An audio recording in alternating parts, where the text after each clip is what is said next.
Ça n'est pas une question d'argent. Voilà, je trouve qu'on peut à Paris trouver son bonheur. Comme j'ai l'impression tout ce qui est dit sur les arrondissements de Paris sont des lieux communs. Paris, ce qui est important, et c'est important de le rappeler, chaque arrondissement est un petit Paris. Voilà, quand vous arrivez... des petits villages, oui. Exactement.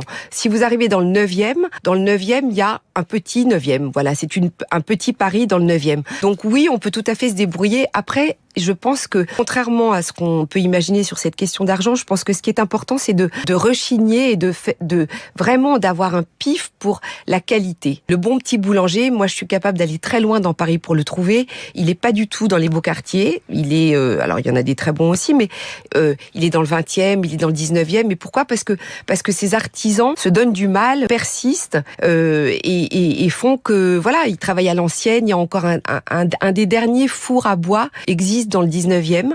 Cette dame que vous venez d'entendre est la directrice des relations publiques de la maison Dior, épouse du banquier d'affaires Agostinelli, demi-sœur de la joaillière Victoire de Castellane et témoin de mariage de Nicolas Sarkozy. Elle nous a fait un vrai discours de bobo parisien, un vrai cliché ambulant. Elle affirme que les arrondissements de Paris sont des lieux communs. Ah bon ? Va-t-elle nous faire croire qu'elle se balade à Barbès ou à Châtelet ? Qu'elle parcourt tout Paris pour aller voir son boulanger ? Ou est-ce plutôt son majordome qui s'en occupe ?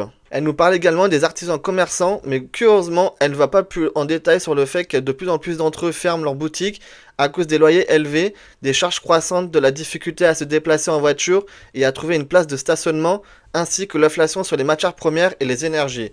De plus, j'espère qu'elle se déplace en vélo pour éviter de polluer et de soutenir l'esprit escrologiste de son amie Anne Hidalgo.